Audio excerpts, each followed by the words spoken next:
السلام عليكم ورحمة الله وبركاته دمان أصحابتك وحنا كنالك برارب الفسود وهذا سيدا عادة إنه أهيد بوحان إذن سو قد بنا مقالة كوبان وأن إذن كنت سينا سيدا الإنترنت كوحوغا بران كرتو مقال كنا مانتا وحان كسو قادم دونا ويب سايت كورسيرا ميد كميدا ويب سايتيدا ugu fiican ee laga baran karo koorsooyinka ka gaaban koorsooyinkaas oo isugu jira kuwa lacag oo laga baahan yahay inaad bixiso monthly fee iyo kuwa gabi ahaan balac free ah labadaba sidaad uga faa'iideysan karto ayaan tusi doonaa muqaalkan qaybtiisa koowaad waxaan ku soo qaadan doonaa sharaxaad kooban oo ku saabsan website-ka sidaad isaga diiwaangelin karto noocyada koorsooyinka ka baxa iyo sidaad u baran karto qaybtiisa labaad waxaan sharaxaad kooban ka bixin doonaa wax loo yaqaan financial aid kaas oo kuu saamaxaya inaad si lacag la'aan ah ku dhigato dhammaan koorsooyinka lacagta ee website-ka ku jira halkan ayaan si toos ah idinka tusi doonaa ila socod wanaagsan saaxiibayaal soo dhawaada waxaanu eegi doonaa balqaabka oo codsan kartid barnaamijkan financial aid-ka oo ka caawinaya koorsada markaas aad dhiganaysid inaad si lacag la'aan ah ku dhigato ugu horreynba halkan horta saa ujeedaan waa website-ka qaybtiisa interface-ka ee hore baan u sharaxnay website-ka sharaxaad kooban oo ku saabsan iyo koorsooyinka iyo qaabka la siin diiwaangeliyo intaba muuqaalka qaybtiisa koowaad ayaan ku sharaxnay qaybtan waxaynu si toos ah u eegi doonaa qaabka loo codsado barnaamijkan financial aid-ka oo ka caawinaya koorsada markaas aad dhiganaysid inaad ku dhigato si lacag la'aan ah marka ugu horeysa website-ka waa inaad login dhahdid oo akoonka adigu aad khaas ahaan u leedahay aad gashid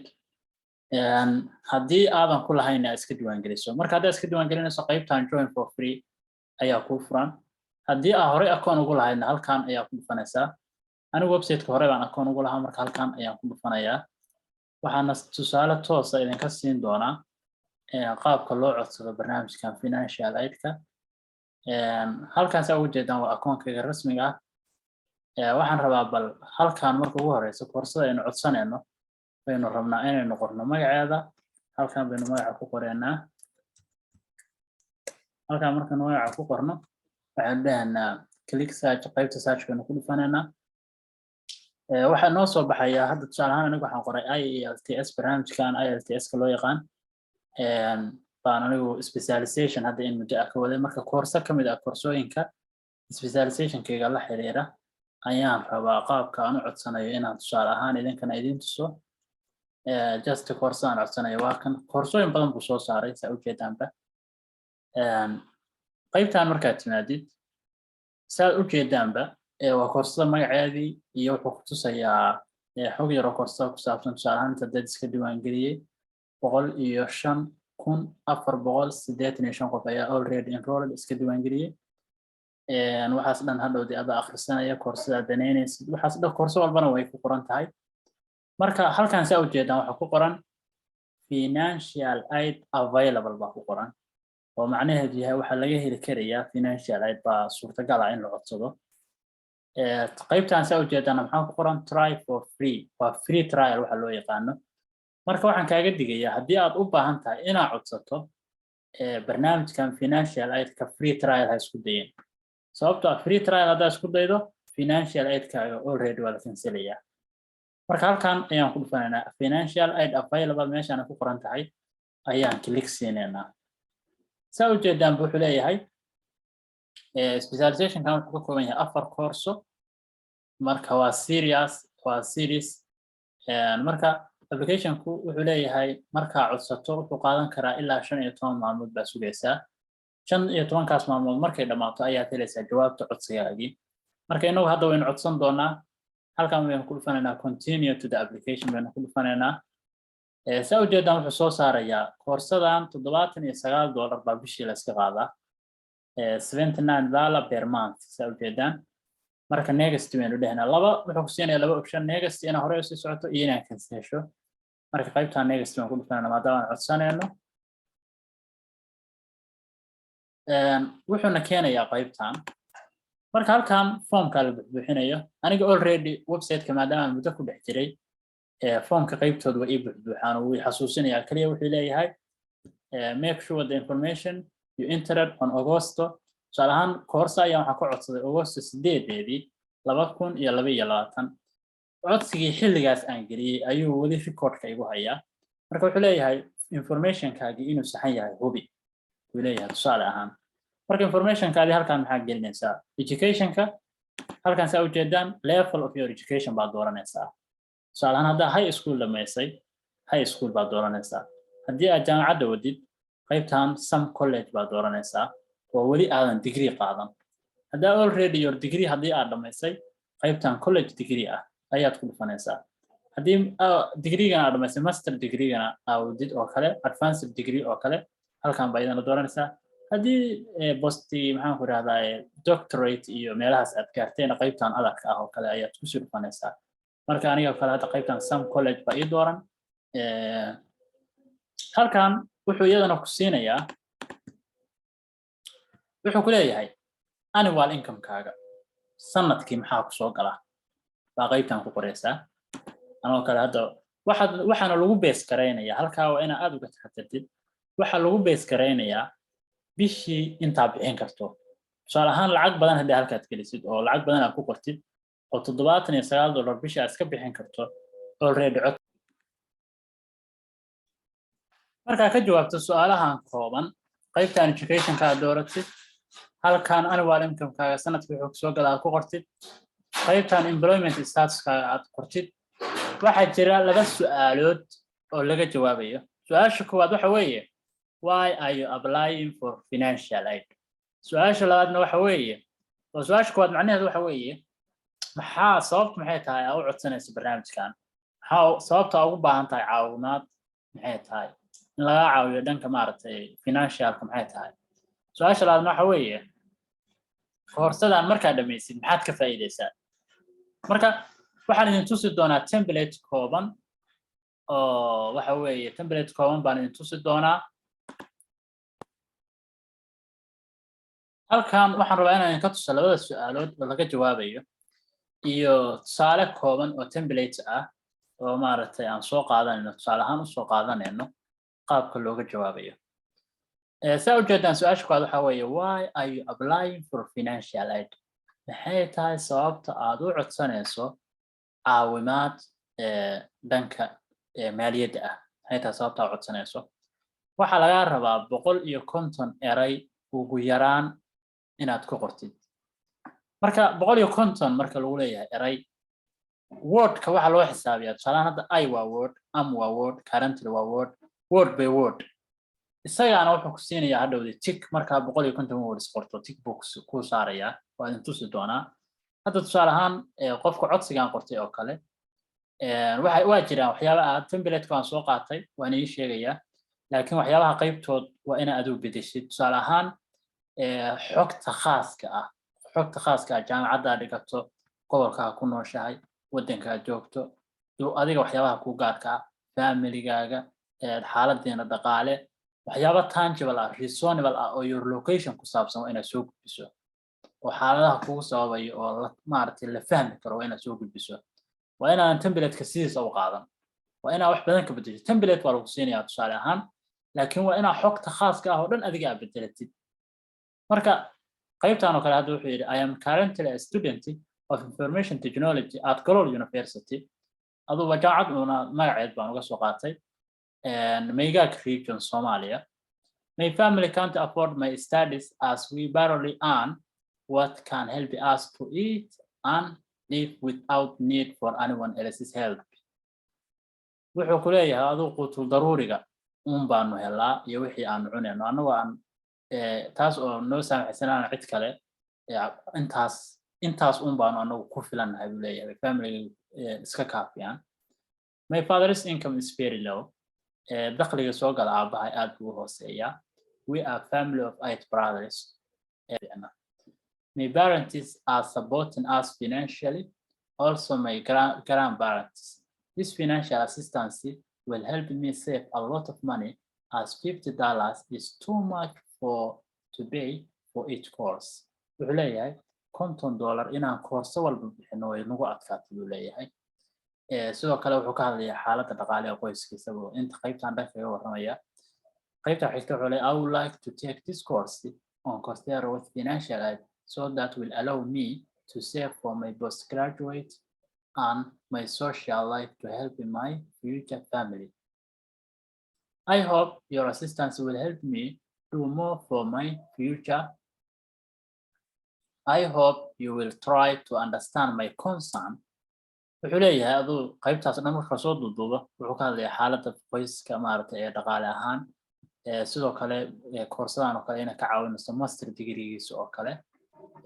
qofkan hadda bachelor's uu dhamay master degreegiisa oo kale waxyaabo la xiriira inay ka caawinayso oo kale aduu reasons wuxuu keenayaa reasons uu financial aid u codsanayo ayuu sheegaya iyo xaaladda dhaqaale ee family-ga iyo koorsadan hadda saalan I hope you will try to understand my concern waxaan rajeynayaa inaad fahantaan xaaladayda ama maxaan ku dhahaa waxaan ka walwalaya concern waa waxa markaas aduu aad dareemayso oo kale allow financial aid which is very important for me this stage of my career. Okay. qaybta xigta aanu nimaano how will taking this course help you achieve your career goals? waa su'aasha labaad. How will taking this course help you achieve your career goals? Okay. maxay koorsadan ka caawinaysaa? heerka maxay ku gaarsiinaysaa oo kale weeye how will taking this course help you achieve your career goal? waa su'aasha labaad. iyadana sidiisa la mid ah waxa laga rabaa 150 words minimum required 150 eray ugu yaraan ayaa laga rabaa. Okay. sidoo kale wuxuu ku sharaxayaa qaybtan I am interested in studying wuxuu ku sharaxayaa koorsada markaas aad dhiganaysid iyo waxa baranaysid tusaale jaamacadda waxa ku dhigatid iyo koorsadan waxay ka caawinayso kala waa inaad cilaaqaad ka dhaxaysiisid iyo koorsadan maxaa ugu baahan tahay koorsadan maxaa ku gaaraysaa hadafyada iyo goolasha aad ku gaarayso koorsadan maxay tahay. To conclude, a verified certificate would be a great asset in my CV and resume and will improve my career. It will also help me to find a good opportunities to continue my postgraduate studies in one of the abroad top world universities. Okay. aan isku soo duubno aduu wuxuu sharaxayaa muhiimadda ay u leedahay inuu helo verified certificate oo shahaado la aqoonsan yahay. website-kan inta badan shahaadooyinkiisa markay kuu soo diraan koorsada markaad dhamaysid waxay leedahay verification link oo si toos ah kuu geenaya website-ka iyo akoonkaaga iyo koorsada xilligaa bilowday xilligaa dhamaysay xogteedii oo dhammaystiran. marka wuxuu leeyahay verified maadaama ay tahay shahaadadani waxay iga caawinaysaa oo ay kabaysaa scholarships ka dhowday inaan si fiican u codsado oo laga arkayo hard working-kayga. ma garatay sidoo kale companies-ka waxay halkan ka shaqeeyaa waxay xiiseynayaan iyaguna verified certificateska bay aad u xiiseynayaan iyagana. marka qaybtaas intaas ayaa ugu muhiimsan labadaas su'aaloodba templates badan ayaa waxaan idin dhigi doonaa qaybta commentiga iyo qaybta description-ka labadaba comment waxaan idin dhigi doonaa templates-kan waa kamid templates kalena waan soo qaadi doonaa iyagana waa in si fiican tahay. marka qaybtaas markaan aragnay aan si toos ah u aadno. Okay, maadaama aan soo aragnay qaabka loo buuxinayo markaas bal aynu sii socono su'aasha labaad. su'aasha koowaad anigu waa saa u jeedaan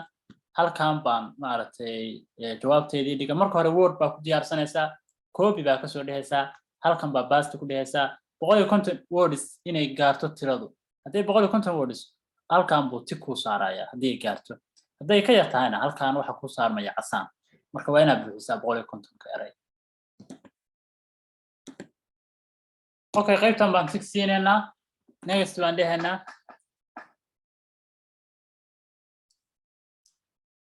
wuxuu si toos ah noo keenay su'aasha xigta. su'aasha xigta iyada waxaad samaynaysaa just a few more questions buu leeyahay. wuxuu ku leeyahay tusaale ahaan bishii maxaad bixin karaysaa halkan waxaad ku qoraysaa bishii intaad bixin karayso halkan haddaad lacag ku qortid lacagtaa ku qorto koorsada qiimaheeda hadhow waa iska dhimaysaa. tusaale ahaan hadda halkaas haddaan ku qoro $40 baan tusaale ku qoray $40 lacagta inta kale hadhowdii waxa weeye tusaale ahaan waxaa lay fasaxayaa hadhowdii waa 79 40 markaan qoro $39 baa hadhow leedahay bixi. marka halkan si aan hadhowdii u bixiyo wax lacag aan u bixino kale 0 baan gelinayaa. qaybtan waa su'aasha labaad halkan waxaan gelinaynaa bishii intaad bixin karayso ayaa halkan gelinaysaa. Okay, aan socono. qaybtan waa su'aasha labaad how will your selected course help you with your goal? marka already qaybtan soo sharaxay waxaan leeyahay past baan leeyahay copy ayaan ka soo qaatay anoo word ku diyaariyay su-aasha jawaabteeda labadan meelood marka termskan waa inaa iyaga maaragtay agree waa inaad maaragtay agree aad ku raacdid okay heshiiskan marka maxay yihiin waa inaa maaragtay I am sharing accurate information on my application xogta aad gudbisay oo ku saabsan maaragtay codsigaaga waa inay tahay mid saxan halkan baad saaraysaa sidoo kale koorsadan inaad maaragtay dhammaynaysid iyadana waa inaad tigsiisid okay qaybtan marka qoraalkan sidiisa baa u qoraysaa halkan baana ku qoraysaa hadhaysaa I agree to the terms above okay terms kale sheegaya waa kuwan waa labadan maaragtay tigta soo saartay halkan inaan rubad ahayn halkan baa ku cadaynaysaa tig baa siyaalaysaa okay tig baa qaybtaa siisay review marka uu leeyahay waxaa leedahay review labadan qaybood baa soo dhamaysay submit baa dhehaysaa okay si aad u jeedaanba waxay leeyihiin we've received your financial aid application 23 September ayaan jawaabta codsigaan qornay aan helaynaa codsigaaga markaad dirtid oo si dhammaystiran aad u dirtid waxaad sugaysaa 15 cisho 15 cisho kadibna waxaad helaysaa codsiga aad dirtay jawaabtiisii marka hadda tusaale ahaan hadda kan waa marka lagu soo approve gareeyo hadda koorsadan aad ujeedaan oo kale hadda ka hor aan codsaday saa ujeedaan barnaamijkan waxa weeye waa computer based weeye marka waxaa ku dadaashaa adiga inaad si accurate xogta u buuxisid marka waxaan rajaynayaa qofka codsigiisa si saxan u qorta boqolkiiba 90 in maaragtay approval la siinayo barnaamijkan loo approve garanayo waana computer based marka halkaas intaas ayaa ugu muhiimsan qaybtaas ayaana maxaan ku raahdaa maanta ku sharaxaynay aad iyo aad ayaad